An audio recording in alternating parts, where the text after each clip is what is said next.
All right. Lab today. So we have some presentations to hear. We'll start lab with that.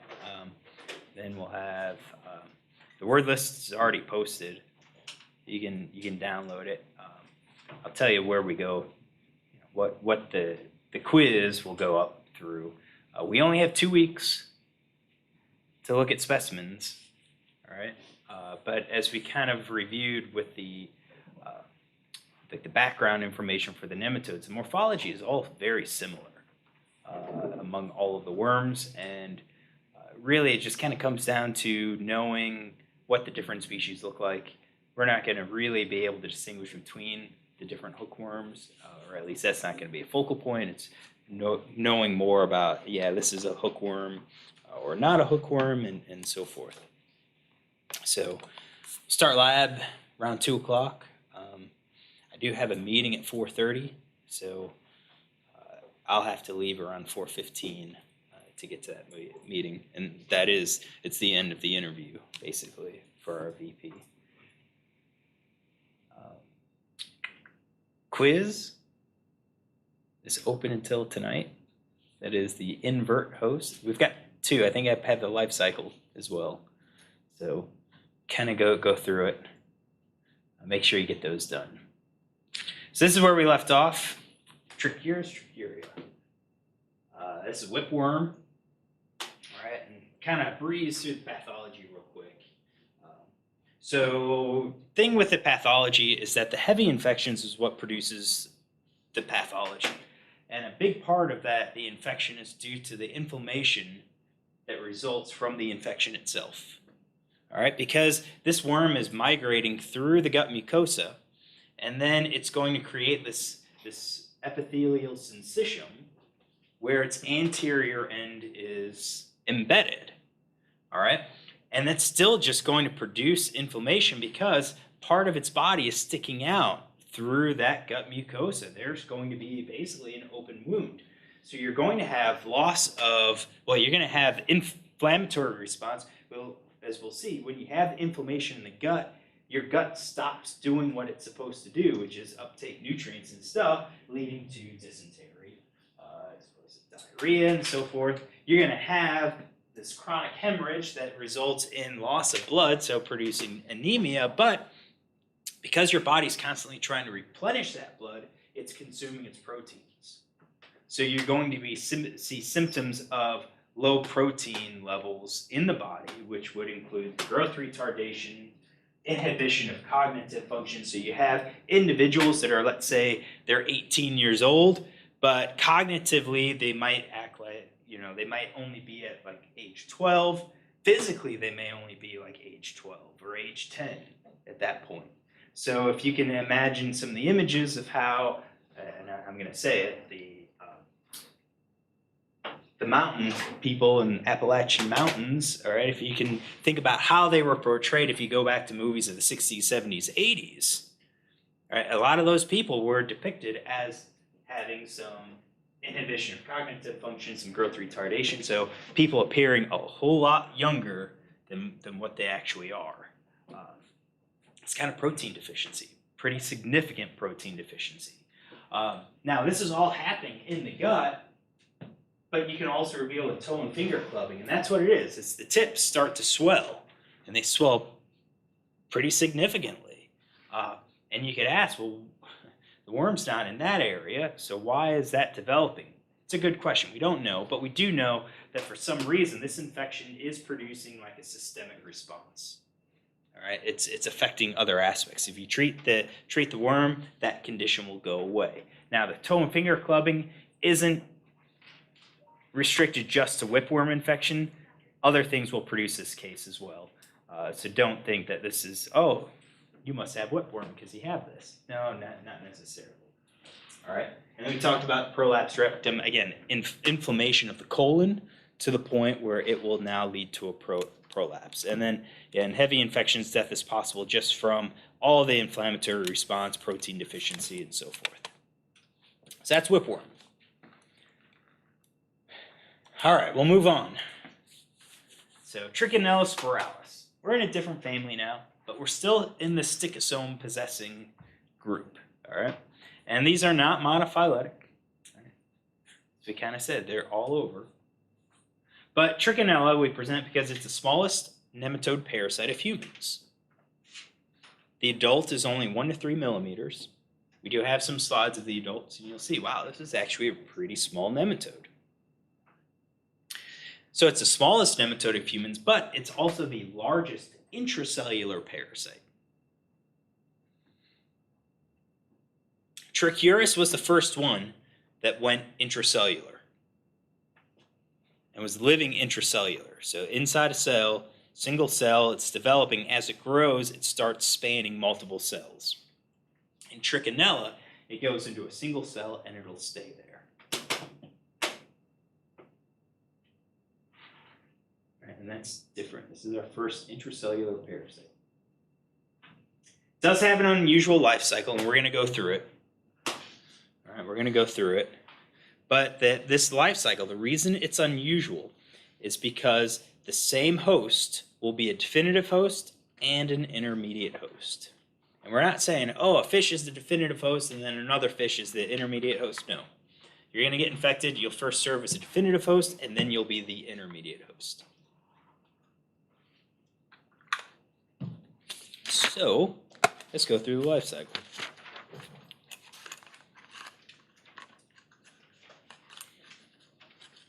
I need to get more chalk.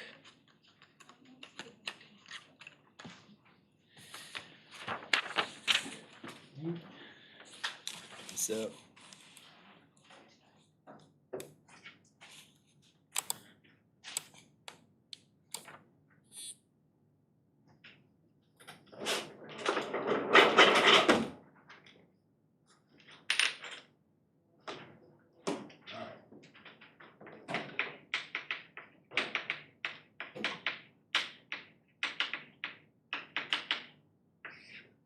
all right, this will be kind of an unusual life cycle.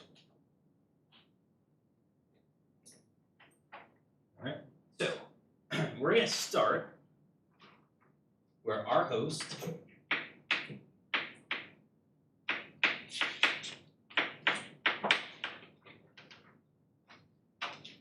has a nurse cell.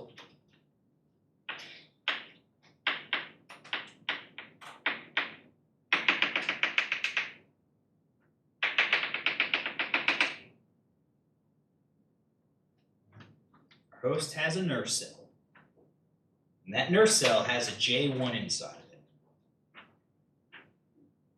And that individual gets consumed. All right, so now that J1 gets released from the nurse cell, where we are in the intestine. All right, so this is not even going to talk about the host. But the J1's released in the intestine, and then our J1 is going to penetrate the gut mucosa. The cells of, basically, your intestinal tract. In the gut mucosa, they are going to be feeding.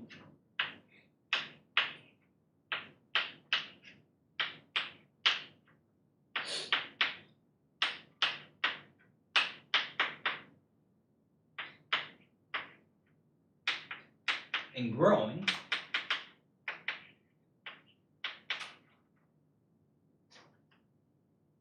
up to the adult stage where they will mate. All right, now these worms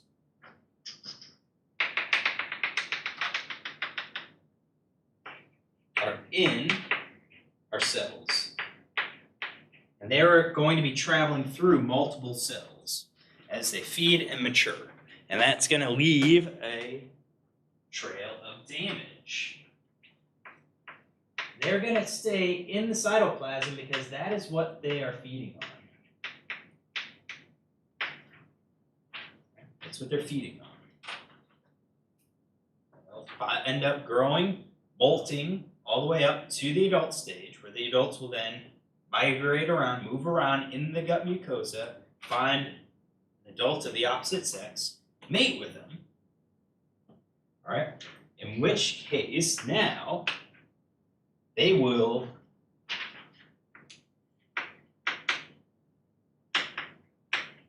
release the offspring.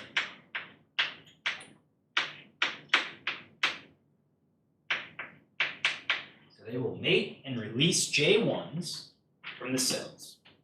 So we are giving birth to live young.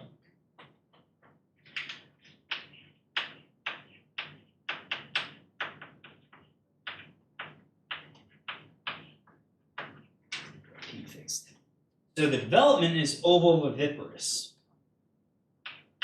So vivipary is live birth. Ovoviviparous is you have your embryo, your offspring, developing within an egg membrane inside of the uterus. But then just before they're born, the offspring will emerge from the egg embryo and come out of the birth pool. That's our ovovivipary. So they are developing inside of an egg membrane, but it's retained in the uterus until they emerge from it, and then it's live young. All right, so the J1s get released. They burst out of the cells, where now the J1s will enter the circulatory system.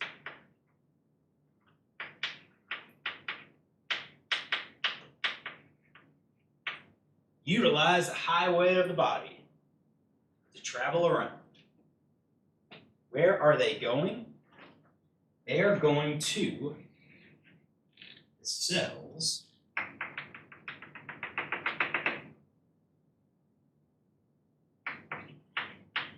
that will ultimately form our nerve cells.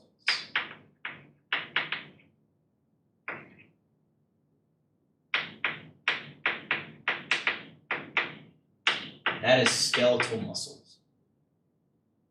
They will penetrate a skeletal muscle and then develop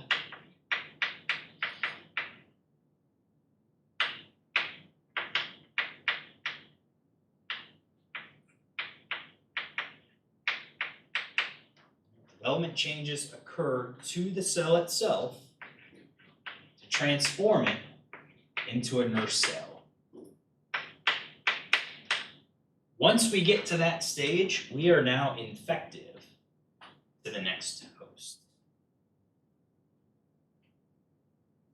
So we said it's an unusual life cycle because the same host serves as the definitive and the intermediate host. During this stage, our host is serving as the definitive host. Once the adults mate and release the J1s, and the J1s penetrate the skeletal muscle, now our host will be serving as an intermediate host. And this stops. It stays here until now this host dies, in which case the nerve cells and the J1 die. Or, I guess that's bad, because if you get eaten, you die too. Say you die of natural causes and then decompose. That's option one. Or number two, you die because something is eating you. Or you die naturally and something eats you. And your cells are still viable, and that transfers that nerve cell to the other host. So that's why I presented this here. This is a completely different host that gets consumed and initiates the life cycle here. All right? Two things about this life cycle. Well, I mean, we already did one thing, but there's two other things that we can discuss, and that is metabolism of our worms. All right?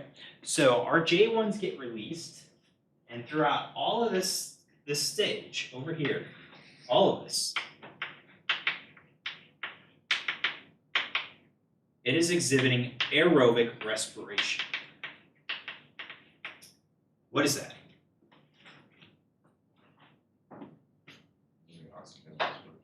What's that? Yeah, using oxygen respiration. Why is that a good thing?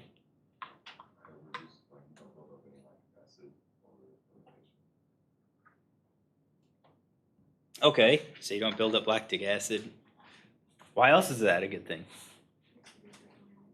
What's that? Okay, yeah, it's more efficient. So you produce more energy per, glucose molecule or whatever, because you're able to utilize oxygen as the electron receptor, right? So aerobic respiration, pretty good. But once you go up to the nerve cell, this J1 still remains alive. But our worm is now switches to anaerobic respiration. That's kind of important because now we lose efficiency. We lose efficiency in our ATP production. So the question is why? Why does it do that? And it has to do with the structure of this nurse cell. All right, so what's the function of the nurse cell? It's to protect the J1. We're still inside the body. You still have the body mounting an immune defense. All right, forming the nurse cell is going to confer protection to our developing J1s. And we're going to talk about that. We're going to talk about the nurse cells, the structure, and how it, the changes that are associated with it. Any questions on the life cycle?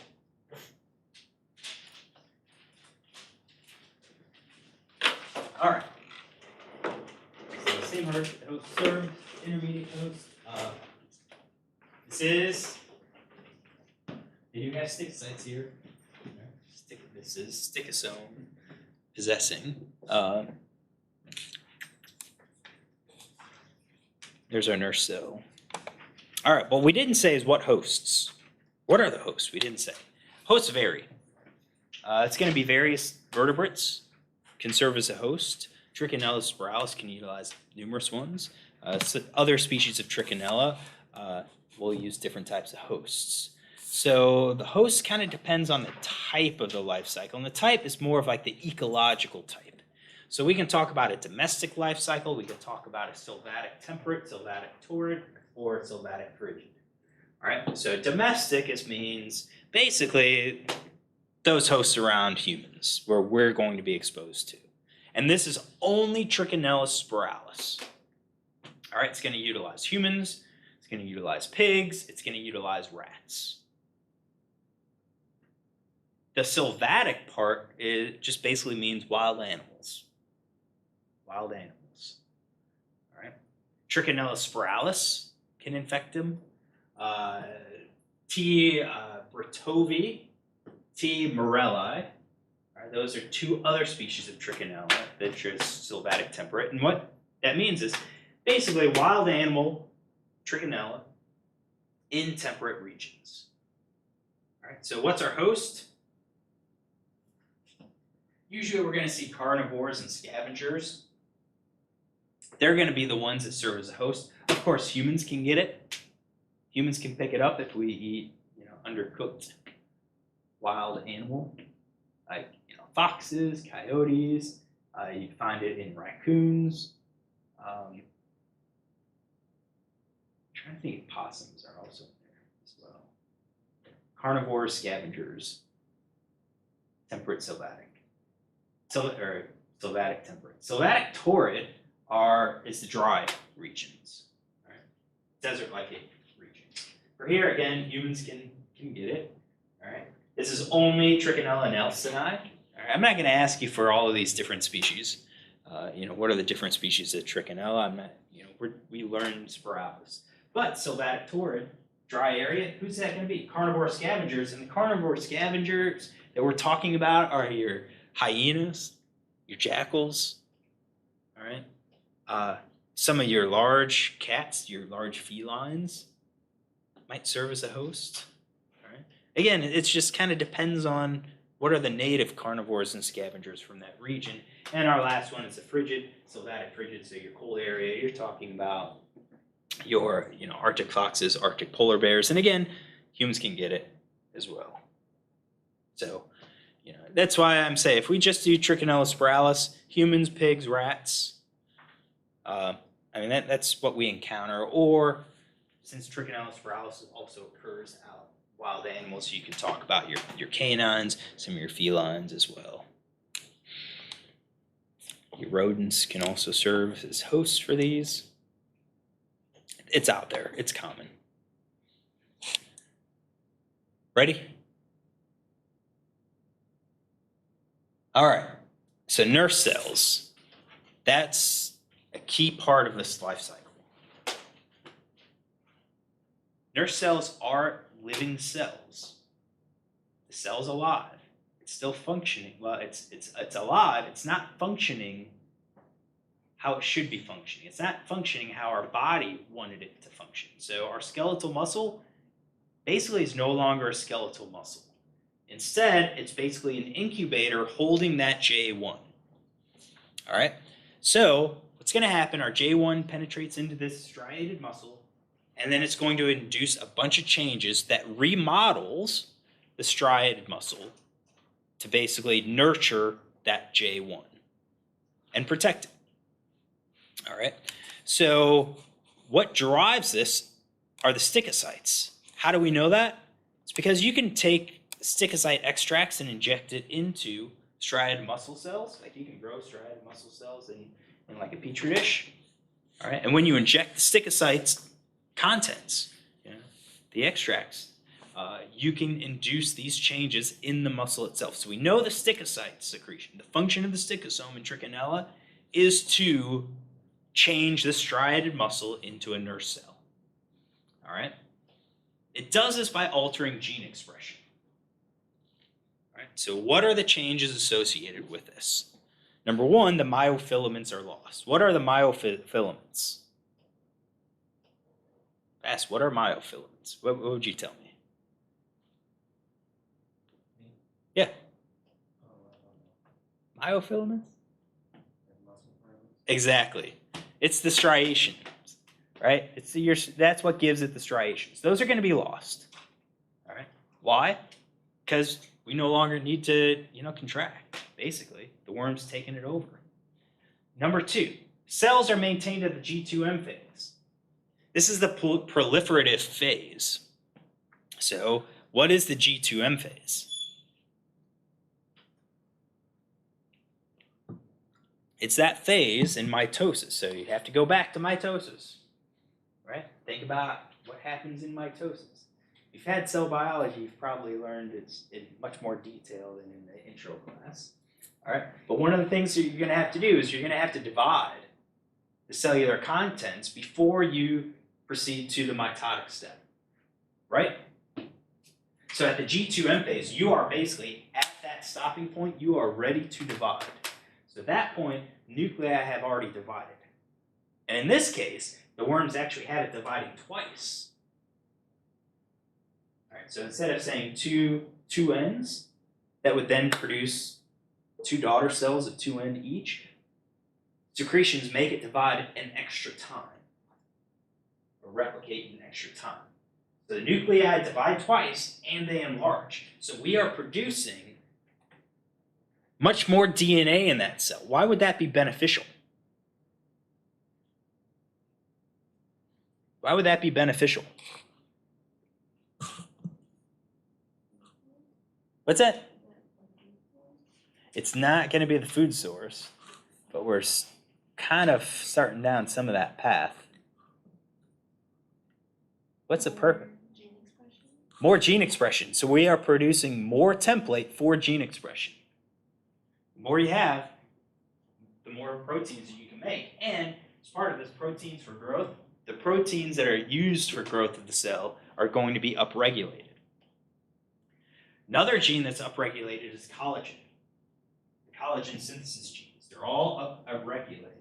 Why? Because the nurse cell is going to become encapsulated by collagen. So it's going to not only have the cell itself produce collagen, but there's going to be some leakage that stimulates collagen formation in some of the surrounding cells as well. And its function is to encapsulate the cell, protect it. If you can protect it by collagen that is made by the cell itself, it's going to be hard for the host immune system to recognize it. All right? And then the other aspect is that we see VEGF is upregulated. VEGF is vascular endothelial growth factor. Its function is to stimulate angiogenesis. What's angiogenesis? A lot of different terminology. Blood vessel formation. Yep, blood vessel formation. And that's kind of interesting. So here we are, encapsulating the worm in collagen. Collagen's not really a good material for diffusion of nutrients and stuff. So we have blood vessel formation that's going to start to encapsulate that vessel to try to increase rates nutrient exchange, and we'll talk about that.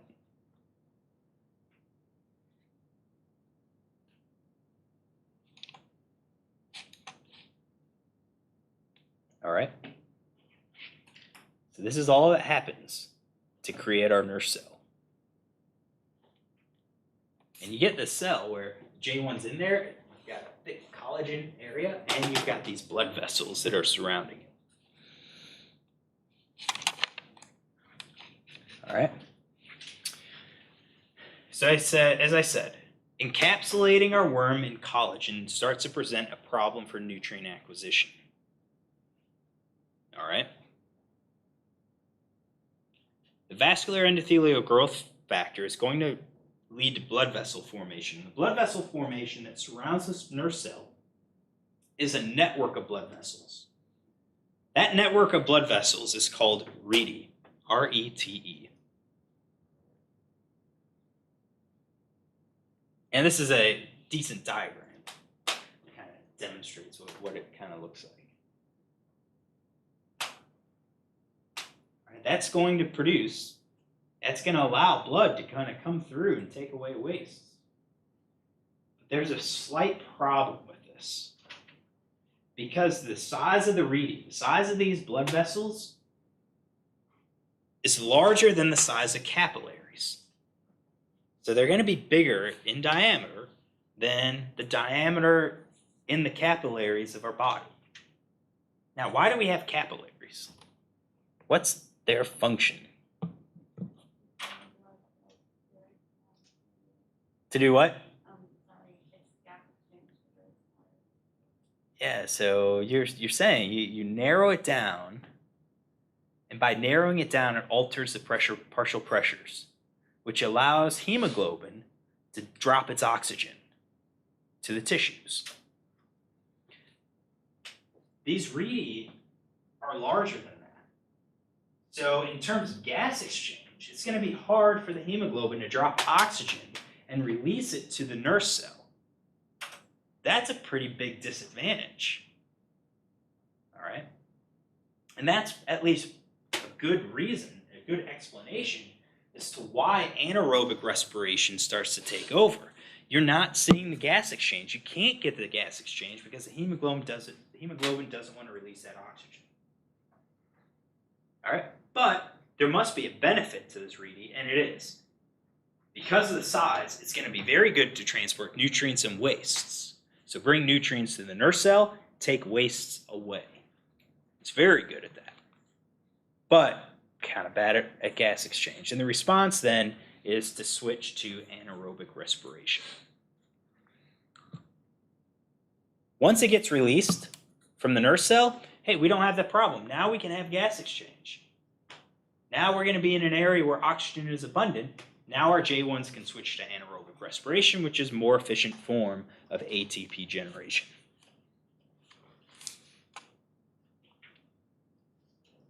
We have slides.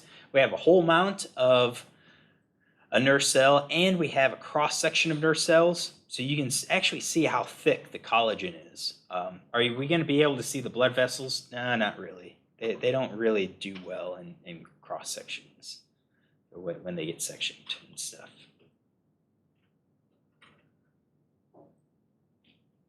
Ready? All right, pathology. So if you have Trichinella, the disease name is called Trichinosis.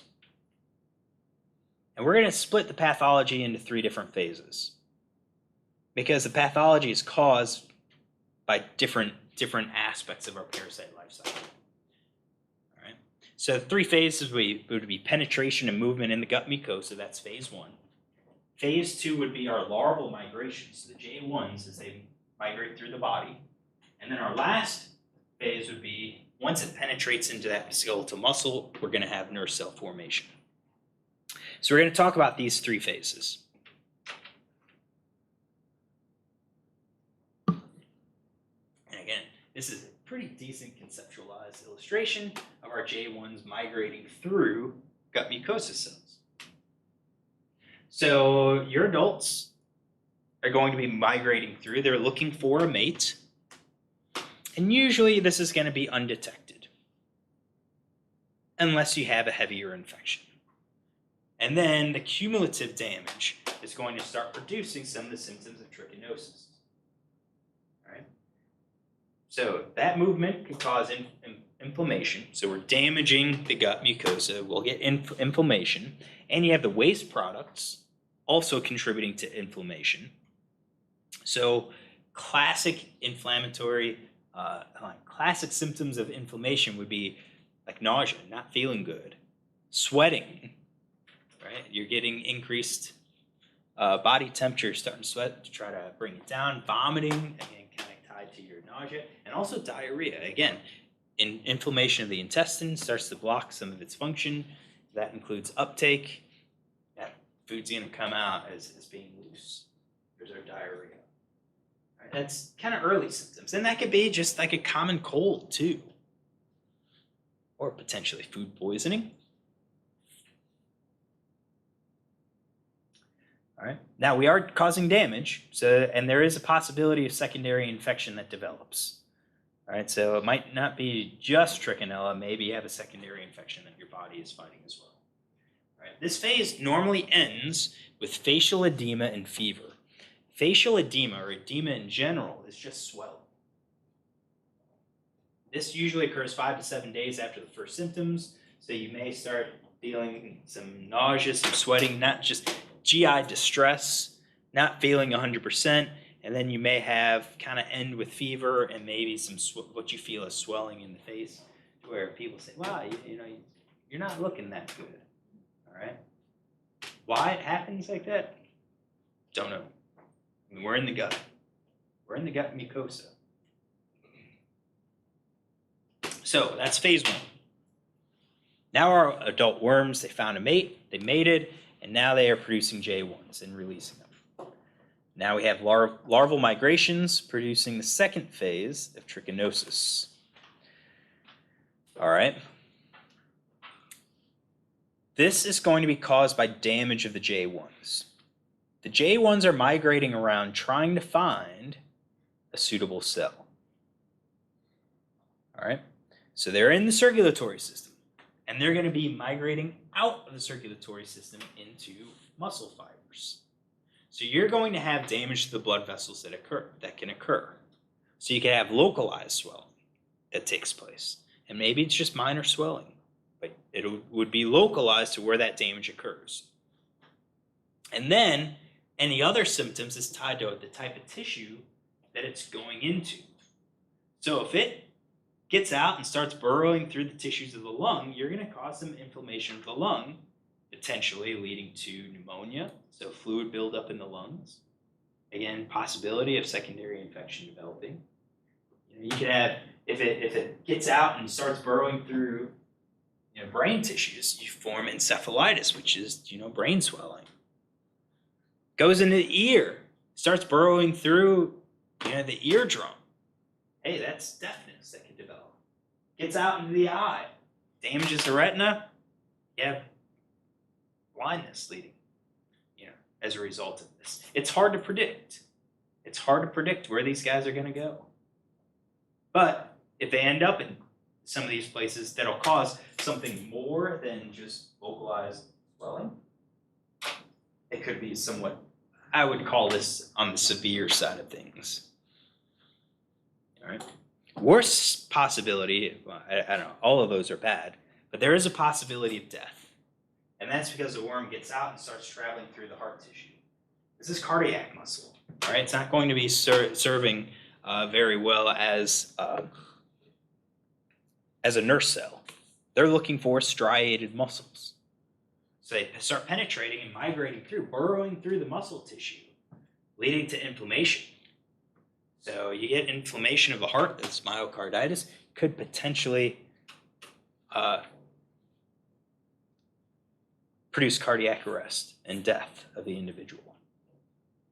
So it's the J1s, the migrating J1s that cause this damage, this pathology. And then our last phase, we ready for it? It's nurse cell formation. So now our worm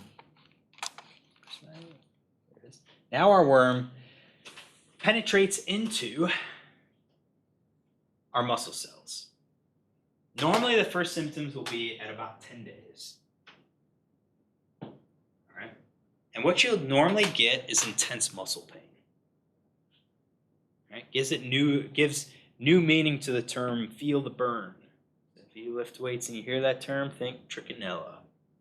That's what's happening. All right?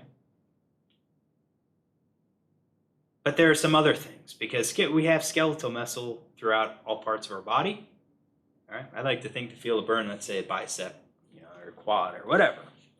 But the diaphragm, that's striated muscle, right? What's the function of the diaphragm?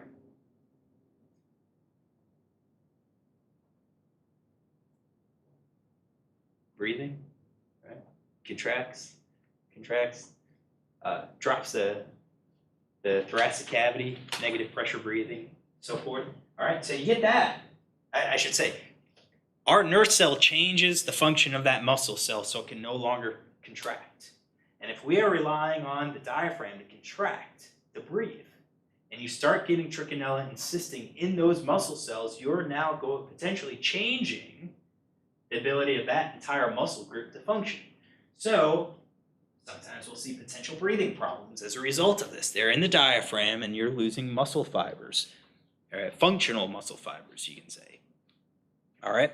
If they penetrate up into the jaw muscles, the masseter, the masseter muscle, right, you can get swelling. And this is often gets misdiagnosed as mumps, because that's all mumps, has characteristic, swelling of the masseter muscle. We've got these splinter hemorrhages developing. Just they went kind of wrong places. You've got pulmonary, periorbital edema swelling. I mean, this is all larval stages that have migrated. But once you get into the muscles, you have the possibility of all of this stuff from just the heavy infection. Some of it is, the respiratory complications because of insisting in the diaphragm. Sometimes it's tied to the J1s burrowing into the lungs. So not only are you having a hard time breathing now, but now couple that with pneumonia, secondary infections. You've got all the waste product from these worms. Your kidneys is trying to filter it out, starts getting overloaded, starts shutting down. Again, kidney and inflammatory cytokines don't go well together. So death is possible from heavy infections, but it has to be pretty heavy infection. Moral of the story, cook your meat. Be safe.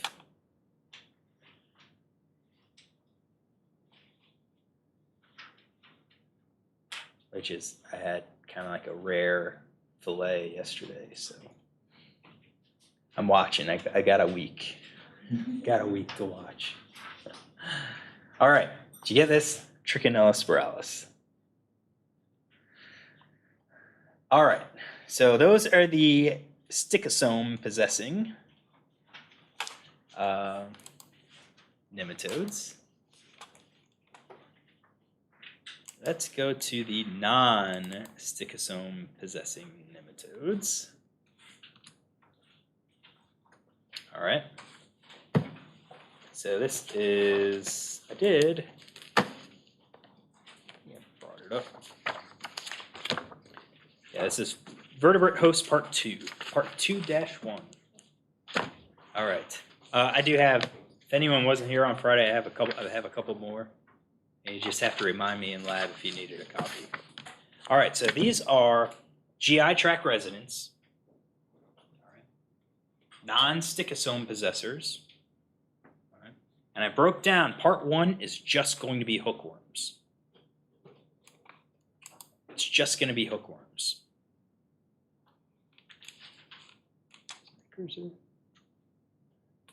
All right. These are adults that live in the GI tract. Now this is kind of the introduction to 14-14.1, 14.2. So our vertebrate host part 2. So these are going to be adults in the GI tract. Their evolution, the life cycle evolution, probably came about in 2 different ways. First way is accidental ingestion of egg and larval stages. The second one is probably penetration of the host. So how did these evolve? What were the important factors leading to that? All right, so you have to imagine that as through evolutionary time, you had animals that are evolving from small microscopic organisms to becoming more and more complex. As complexity increases, they increase in size. As they're increasing in size, they have increased energy demands, which means they have to eat and consume more food to meet those demands. So as you have an increased energy intake, increased food intake, you're now going to increase the accidental ingestion of eggs and larval stages of these soil-dwelling nematodes. All right, these soil-dwelling nematodes came about long before any vertebrate came around. All right, so at some point, it's thought that traveling through the GI tract conferred a fitness advantage to the nematode. Maybe it was an egg that was just a little extra resistant and it was less likely to hatch unless it traveled through a stomach. Who knows? Maybe traveling through the gut opened up new habitats because the animal's moving around and gets it to another area where the worms do better. All right? There was some sort of increase in fitness up to the point where that gut migration, or that traveling through the gut started to become required. Where you had to get through that in order for the egg to develop or in order for the juvenile to develop further. And then at some point then, that traveling stopped becoming traveling and started to becoming living inside the host. And maybe that was tied to the worm saying, hey, I can actually feed and reproduce in this area. And now I have an advantage because I can now produce eggs that get out and the eggs could find a new host. In which case then parasitism starts to become fixed in our population. All right? This pathway, this accidental ingestion, as I said, is really kind of tied to increased food consumption. So individuals are getting bigger, they have higher energy demands, they need to increase their food. That's going to be quantity, but it can also be diversity of food as well. Start eating more stuff. So that's one possibility. And there's probably, I know there's species that probably this would fit, this would match. The second possibility for evolution of this parasitism starts with penetration of the host by the worm. All right? It likely occurred in the early tetrapods. Thought that these were probably the first host. Why? Well, these early tetrapods, if you can think about them, are kind of like large salamanders. Best way you can think about it. And I say that because salamanders have thin skin. It's easy for nematodes to penetrate into that skin. Not only that, but salamanders have that splayed posture, they're low to the ground, large contact area where nematodes, the soil-dwelling nematodes, can penetrate into it. Now, these early nematodes may have been nematodes that penetrated into roots or plant tissue or had some stylet that allowed them to break open cells or break open bacteria so that they can feed. So if these are the first hosts, you may have had some situation where the worms accidentally penetrated into these hosts. The immune system should have taken them out. But if you had some of these worms that could evade the host immune system, migrate around, get back to the gut, and escape that host, hey, that's a positive for that worm. And if it came to the point where those individuals now start becoming more successful, they have a higher fitness, then you start having the transition of where this is now becoming required. It needs to penetrate in there, it needs to undergo this migration up to the point where the worm's like, hey, I actually have a higher fitness if I stay here and only release the eggs. All right? You can't prove any of these. These are probably the two different ways in which our life cycles developed. One, you've got direct consumption of the transmission stages. We have life cycles where our host will consume the egg, or they'll consume the egg. We also have life cycles where the worm actually, the infective stage, penetrates the host, undergoes this tissue migration to get to the GI tract, and then stays there. So it's kind of thought that both of these ways probably represented two different evolutions of the life cycles. So we're going to start with our GI tract nematodes with the hookworms. The hookworms probably evolved by penetrating into the host, maybe. But you'll see why with the life cycle. All right, so we're in the class Chromadoria, different class. We're in a family Ancylostomidea, or Ankylostomidae, or Ancylostomidae. Who knows how to pronounce it? All right, talk about that in a bit. Common name is hookworm. Why is it called a hookworm? It's not named for the curvature of the tail. That almost seems like it's too obvious, because the males have a bursa. Instead, it's the anterior end of the worm is kind of almost like a shepherd's crook. Instead of being straight up, it bends and then it curves around. So slightly S-shaped, hence its name for a hookworm. Morphology is similar for all of the hookworms that are out there. So for our hookworms, we have a buccal capsule that's sclerotized, it's hardened, all right? And it's armed with teeth, cutting plates, lancets, the little points or whatever, like this. And it's this hardened buccal capsule, and it's hardened into these teeth-like structures. All right? It doesn't close. All right? It's there for cutting so that it can feed. That's its function of the sclerotized buccal capsule. And then our males have a very well-developed copulatory bursa. We're going to see this in the lab. We'll see both buccal capsule and the bursa. All right. So what we're going to do is stop here because our time is up. And on Wednesday, we will go over the life cycle of hookworms. We've got our human hookworms. We have our dog hookworms. All right. We'll kind of separate.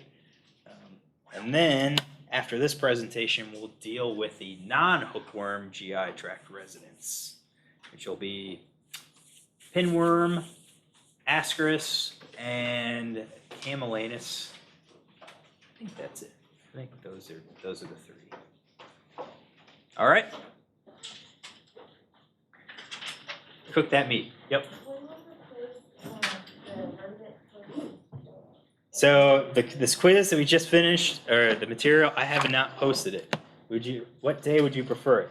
Wednesday night or Thursday night? Thursday night it is. Thursday night it is. All right. Call it a day.